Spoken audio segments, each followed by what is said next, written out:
Hi. So I was just reading when it said, and God said, let us make man in our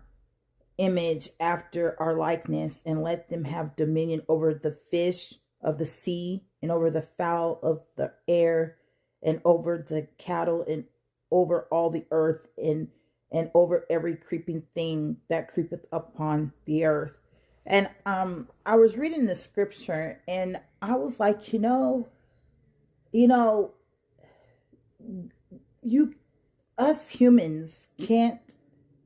outdo God when it comes down to his own creation and taking over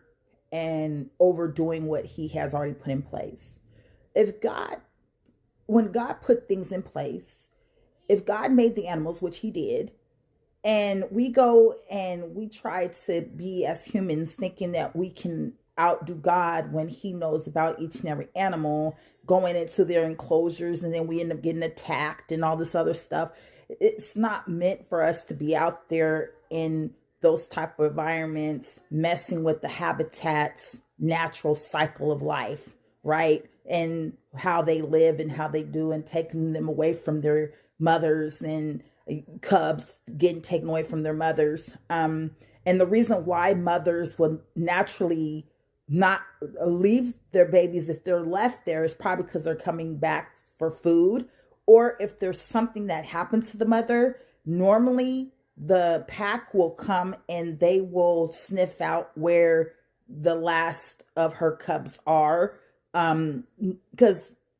animals has a way of taking care of each other too. And I just noticed that, I was just reading this and I'm like, you know,